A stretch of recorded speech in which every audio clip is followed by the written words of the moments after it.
Picture this. It's Tuesday. There are still 3 long days until payday, but your fridge looks like the Atacama Desert, and your car just made a noise that sounds suspiciously expensive. You have money, of course, but it's trapped in the payroll system limbo, waiting for Friday to arrive. Suddenly, your phone vibrates. It's an ad for an app with an incredibly friendly design, pastel colors, and a mascot bear that says to you, "Why wait? Access the salary you've already earned today." Sounds great, right? Like a financial superhero coming to the rescue. Well, let me tell you that this superhero is wearing a cape made from the threads of your future bankruptcy. Today we're going to talk about how Silicon Valley billionaires have reinvented the old dirty business of predatory lending. They've wrapped it up in Apple-worthy packaging and are selling it to you as a tool for financial empowerment. It's the latest big scam. And the worst part is, it's just one click away in your app store. The ground was perfectly prepared for this idea to flourish. We've been hearing for years that wages aren't keeping up with the cost of living. A Federal Reserve study revealed that nearly 40% of adults in the United States couldn't cover an unexpected expense of $400. In Spain, according to the National Institute of Statistics, nearly 33% of households are unable to handle unforeseen expenses. We live in the era of paycheck to paycheck, where a simple flat tire can trigger a personal financial apocalypse.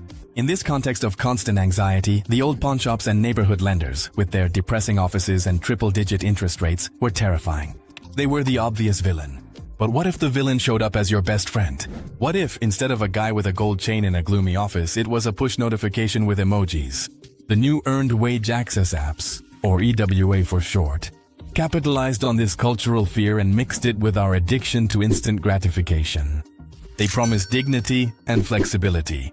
2 words that sound wonderful when you feel like you're barely keeping your head above water.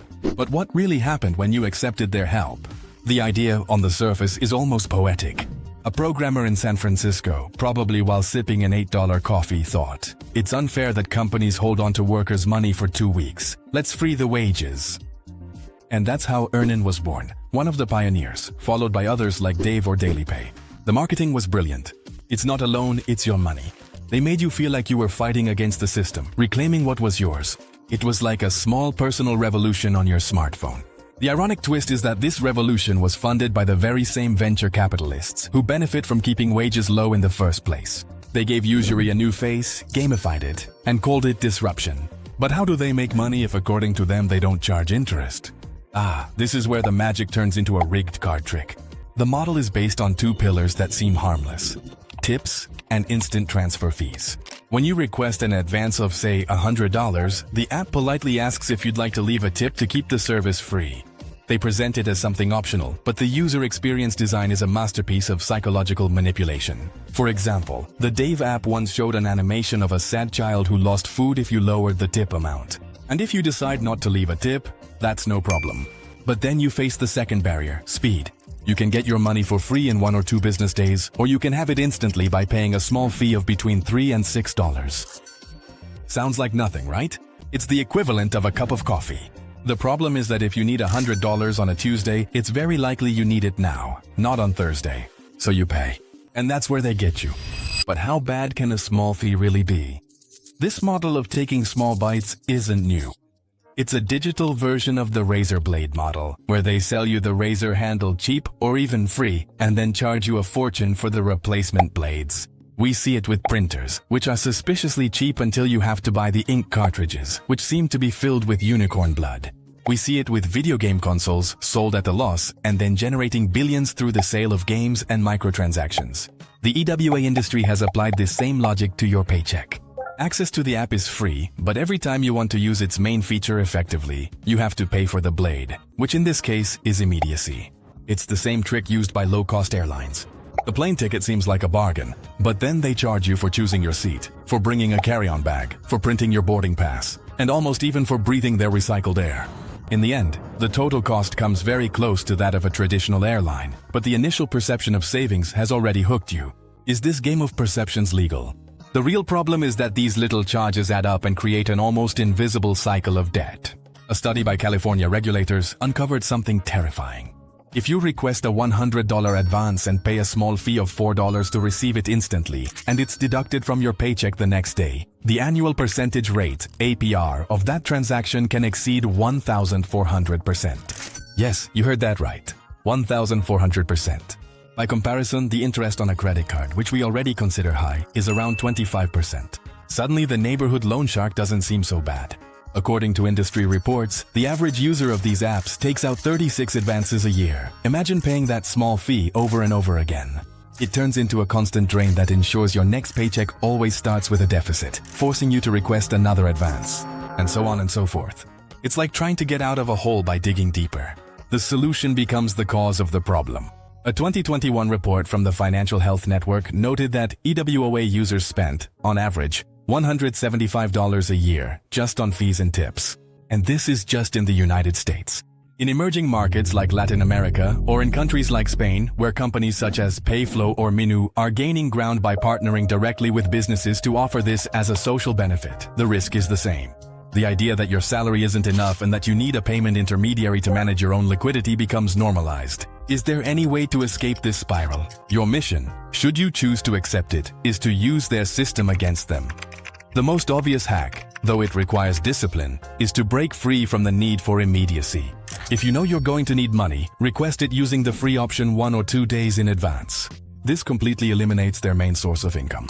It's like asking a fast food restaurant to make your burger from scratch. You can do it, but it goes against their entire business model based on speed. But the most important practical advice is preventive. Create your own emergency fund, EWOA. On payday, set up an automatic transfer, even if it's just 20 or 50 euros, to a separate savings account. After a few months, you'll have your own cushion for unexpected expenses, without needing to pay an app with a smiling bear to advance you your own money. It's less exciting than an app, but infinitely more profitable. But why doesn't the government do anything to stop these hidden interest rates? This is where the story gets truly cynical. The reason these companies can operate with such high effective rates is thanks to an incredibly stupid legal loophole. Usury laws only apply to loans, and the armies of lawyers and lobbyists from the EWA industry have convinced regulators that what they offer is not a loan. Their argument is that, since the user is not legally obligated to pay the money back, even though, in practice, it is automatically withdrawn from their bank account as soon as their paycheck arrives, technically, it is not a debt. It's a game of semantics worth billions of dollars. Lobby groups like the American Legislative Exchange Council, ALEC, have even gone so far as to draft industry-friendly bills so that state politicians only have to sign them. These laws enshrine the idea that EWA is not a loan, exempting them from having to disclose their APR and from complying with consumer protections. It's as if a casino lobbied for a law declaring that slot machines aren't games of chance, but entertainment devices with variable outcomes. Sound familiar? The driving force behind this whole business is the convenience economy, which at its core is an economy of fear and desperation. When you're facing a real emergency, your ability to make long-term financial decisions drops to zero. Your brain goes into survival mode, and these apps present themselves as the nearest lifeboat. They sell a very powerful painkiller for a chronic headache. The problem is that the painkiller is addictive and, in the long run, gives you even worse migraines. They know that people will pay almost anything for an immediate solution to a painful problem. It's a business model that's as profitable as it is morally questionable. And of course, the touch of fake philanthropy couldn't be missing. The United States Federal Trade Commission, or FTC for short, had to step in with the Dave app because of its misleading donation campaign. They told you that a percentage of your tip would go to the organization Feeding America to feed hungry children. The FTC's investigation found that for every dollar a user donated through the tip, only about 10 cents actually made it to the charity. The company kept the rest. They use the image of needy children to manipulate you and get you to pay more for their service. It's the financial equivalent of an influencer crying on Instagram over a social cause, while slipping a discount code for a product into the description. And so we return to the beginning, that Tuesday, with an empty fridge and a zero balance. The app that promised you freedom and control has actually put digital handcuffs on you, deducting a small commission from every one of your future transactions. They sold you the idea that you were hacking the system, when in reality, the system was hacking you. The moral is simple but brutal. The newest and shiniest way billionaires have found to steal your paycheck is by convincing you that you're stealing it from yourself, and then charging you a fee for the privilege. Have you ever used one of these apps, or do you know someone who has? What was the experience like? And in your opinion, should governments ban this model, or simply regulate it much more strictly? If you found this easy money trap eye-opening, just wait until you see how its close cousin works in the world of online shopping. In this video, I explain all its secrets.